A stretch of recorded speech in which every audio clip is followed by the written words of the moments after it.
अस्सलामुअलैकुम friends, welcome to my academy. तो friends, हमने अपने HTML के कंप्लीट कोर्स की प्रीवियस वीडियो में देखा था कि फॉर्म्स एंड इनपुट टैग्स क्या होते हैं और हमने फॉर्म्स और इनपुट टैग की मदद से रजिस्ट्रेशन फॉर्म को क्रिएट किया था। तो फ्रेंड्स, आज की वीडियो में हम देखेंगे कि इनलाइन और ब्लॉक एलिमेंट्स क्या होते हैं। तो फ्रेंड्स, आइए आज की वीडियो स्टार्ट करते हैं। वीडियो स्टार्ट करने से पहले अगर आपने अभी तक चैनल को सब्सक्राइब नहीं किया हुआ तो सबसे पहले चैनल को सब्सक्राइब कर लीजिए और इस HTML के कंप्लीट कोर्स की प्लेलिस्ट को एक्सेस कर लीजिए, क्योंकि हमने इस प्लेलिस्ट के अंदर तकरीबन अपना HTML का तमाम कोर्स अपलोड कर दिया है। तो जाइए जल्दी से इस प्लेलिस्ट को एक्सेस कर लीजिए। तो फ्रेंड्स, आइए आज की वीडियो स्टार्ट करते हैं। तो फ्रेंड्स, हम आ चुके हैं अपने नोटपैड में और हमने यहाँ पर अपना पहले से ही बेसिक सिंटैक्स टाइप करके रखा हुआ है। तो आइए इनलाइन और ब्लॉक एलिमेंट देख लेते हैं। तो हम सबसे पहले देखेंगे ब्लॉक एलिमेंट्स। तो आज की वीडियो में हम बेसिकली दो ब्लॉक एलिमेंट देखेंगे। पहला है पैराग्राफ टैग और दूसरा है डिव टैग। ये हमारे पास यहाँ पर ब्लॉक एलिमेंट और भी हो सकते हैं, लेकिन आज की वीडियो में हम सिर्फ ये दो ब्लॉक एलिमेंट देखेंगे। तो आइए सबसे पहले देख लेते हैं हम पैराग्राफ टैग को। तो हमने यहाँ पर सिंपल पैराग्राफ टैग को कर दिया है ओपन और इसी के साथ साथ हमने यहाँ पर इसे कर दिया है क्लोज। अब हम यहाँ पर पैराग्राफ टैग के अंदर कुछ टेक्स्ट टाइप कर लेते हैं। तो हम यहाँ पर टाइप कर देते हैं वेलकम टू माय एकेडमी।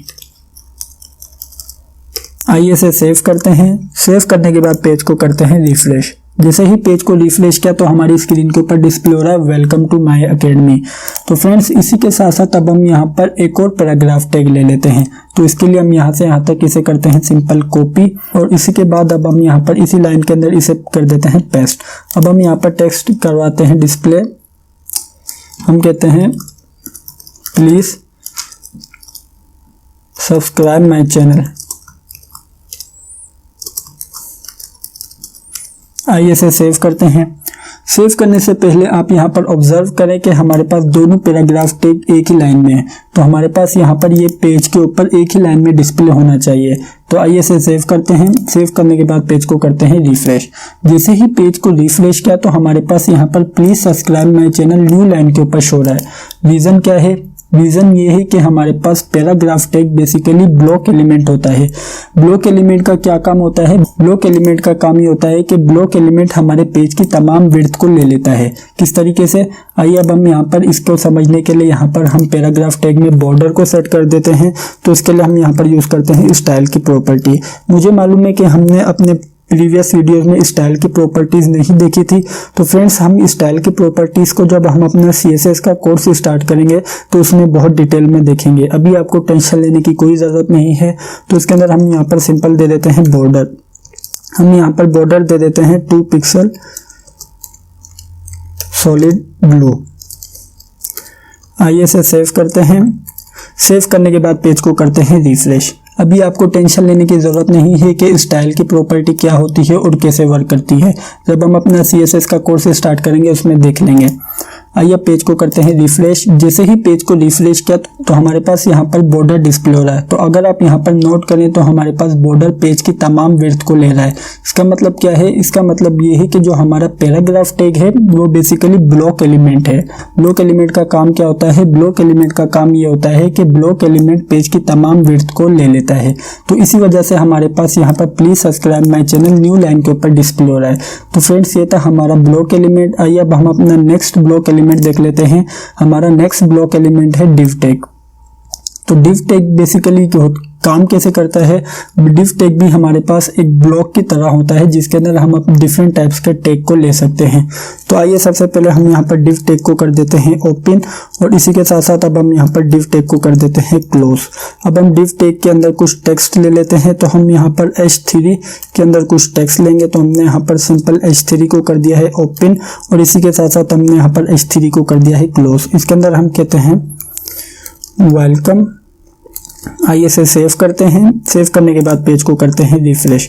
जैसे ही पेज को रिफ्रेश किया तो हमारी स्क्रीन के ऊपर शो रहा है वेलकम। तो फ्रेंड्स, आइए अब हम यहाँ पर एक और डिव टैग ले लेते हैं। डिव टैग लेने के लिए हम यहाँ से यहाँ तक इसे कर देते हैं कॉपी और यहाँ पर इसे करते हैं नीचे पेस्ट। तब हम यहाँ पर डिव टैग के H3 टैग के अंदर कर देते हैं 2। आइए इसे सेव करते हैं। सेव करने के बाद पेज को करते हैं रिफ्रेश। पेज को रिफ्रेश करने से पहले आप यहाँ पर ऑब्जर्व कीजिए कि क्या div टैग के अंदर जो हमारे पास दोनों टेक्स्ट है या आप कह सकते हैं कि दोनों h3 है वो एक लाइन के अंदर डिस्प्ले होगा या न्यू लाइन के अंदर डिस्प्ले होगा। आइए इसे सेव करते हैं। सेव करने के बाद पेज को करते हैं रिफ्रेश। जैसे ही पेज को रिफ्रेश किया तो हमारे पास वेलकम फर्स्ट लाइन के अंदर शो रहा है और जबकि टू न्यू लाइन के अंदर शो रहा है। रीजन क्या है? रीजन ये है कि हमारे पास div जो होता है वो भी ब्लॉक एलिमेंट होता है। तो ब्लॉक एलिमेंट क्या करता है? ब्लॉक एलिमेंट पेज की तमाम विड्थ को ले लेता है। तो फ्रेंड्स ये था हमारा ब्लॉक एलिमेंट। आइए अब हम देख लेते हैं इनलाइन एलिमेंट। इनलाइन एलिमेंट देखने से पहले अब हम यहाँ पर div के अंदर भी स्टाइल की प्रॉपर्टी यूज कर लेते हैं।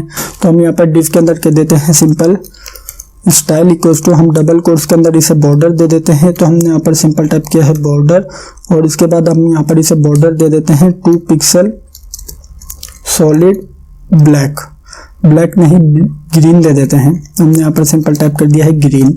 तो इसी तरीके से अब हम यहाँ पर स्टाइल की प्रॉपर्टी हमारे सेकंड div टैग के अंदर भी अप्लाई कर लेते हैं। उसके लिए हम यहाँ से यहाँ तक इसे करते हैं कॉपी और सेकंड div टैग में करते हैं पेस्ट। आइए इसे सेव करते हैं। सेव करने के बाद पेज को करते हैं रिफ्रेश। जैसे ही पेज को रिफ्रेश किया तो हमारे पास यहाँ पर स्टाइल की प्रॉपर्टी इन दोनों div टैग के ऊपर अप्लाई हो चुकी है। तो फ्रेंड्स ये तो हमने देख लिया अपना ब्लॉक एलिमेंट। ब्लॉक एलिमेंट क्या कर रहा है? ब्लॉक एलिमेंट बेसिकली जो हमारे पास जो भी टैग है वो पेज की तमाम विड्थ को ले रहा है। अब हम देख लेते हैं अपना इनलाइन एलिमेंट। इनलाइन एलिमेंट्स में हमारे पास डिफरेंट टाइप्स के टैग होते हैं जिसके लिए हमने यहाँ पर इन तमाम टैग्स को लिस्ट डाउन करके रखा हुआ है। ये तमाम टैग्स वो हैं जो हम अपनी प्रीवियस वीडियो में देख चुके हैं। और इसके अलावा और भी हमारे पास बहुत से इनलाइन टैग्स होते हैं। तो फ्रेंड्स आइए हम यहाँ पर इनलाइन एलिमेंट के अंदर स्पैन टैग देख लेते हैं। स्पैन टैग देखने के लिए हम यहाँ पर सिंपल स्पैन टैग यूज कर लेते हैं। तो हमने div टैग के नीचे टाइप किया है स्पैन। हमने यहाँ पर अपना स्पैन टैग कर लिया है ओपन और इसी के साथ साथ अब हमने यहाँ पर अपने स्पैन टैग को कर दिया है क्लोज। अब हम यहाँ पर अपने स्पैन टैग के अंदर कुछ टेक्स्ट टाइप कर देते हैं। हम कहते हैं hello I am span tag. अब हम यहाँ पर इसके ऊपर भी स्टाइल की प्रॉपर्टी अप्लाई कर देते हैं। तो हम यहाँ से यहाँ तक इसे कर देते हैं कॉपी और नीचे स्पैन टैग के अंदर कर देते हैं पेस्ट। और अब हम यहाँ पर इसे कलर दे देते हैं ब्लू।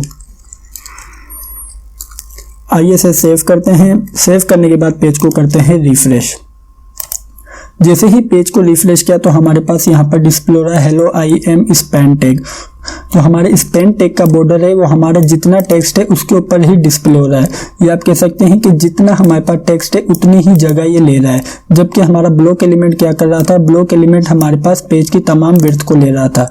तो फ्रेंड्स आइए इसी तरीके से हम एक और स्पैन टैग यूज कर लेते हैं। तो हम यहाँ से यहाँ तक इसे कर लेते हैं कॉपी और नीचे वाली लाइन में इसे कर देते हैं पेस्ट। अब हम यहाँ पर टेक्स्ट टाइप कर देते हैं hello I am span tag 2। आइए इसे सेव करते हैं। सेव करने के बाद पेज को करते हैं रिफ्रेश। जैसे ही पेज को रिफ्रेश किया तो हमारे पास यहाँ पर डिस्प्ले हो रहा है hello I am span tag 2। तो हमारे पास यहाँ पर स्पैन टैग के केस में क्या हो रहा है कि स्पैन टैग के केस में हमारे पास एक ही लाइन के अंदर डिस्प्ले हो रहा है। तो फ्रेंड्स ये है हमारे इनलाइन एलिमेंट। इनलाइन एलिमेंट्स में क्या होता है कि इनलाइन एलिमेंट में जितना हमारा टेक्स्ट होगा वो उतनी ही विड्थ लेगा। तो हमारे पास जो सेकंड टैग होगा वो भी इस सेम लाइन के अंदर आएगा। लेकिन जो हमारा ब्लॉक एलिमेंट था उसके केस में क्या हो रहा था? उसके केस में ये हो रहा था कि जो हमारा ब्लॉक एलिमेंट का टेक्स्ट एरिया था वो पेज की तमाम विड्थ को ले रहा था और तो इसी वजह से जो हमारा दूसरा टैग था वो न्यू लाइन के अंदर आ रहा था। तो फ्रेंड्स ये था हमारा इनलाइन और ब्लॉक एलिमेंट। तो फ्रेंड्स मैं आपको रिकमेंड करता हूँ कि आप एक एक करके इन तमाम इनलाइन एलिमेंट्स के टैग को ट्राई कीजिएगा। तो फ्रेंड्स ये थी हमारी आज की वीडियो। मैं उम्मीद करता हूँ कि आपको आज की वीडियो अच्छी लगी होगी और समझ आई होगी। अगर वीडियो अच्छी लगी है तो लाइक लाजमी कीजिएगा और अगर आपने अभी तक चैनल को सब्सक्राइब नहीं किया हुआ तो सबसे पहले चैनल को सब्सक्राइब कर लीजिए और बेल के आइकन पर लाजमी क्लिक कीजिएगा। Thank you for watching this video friends. Bye bye.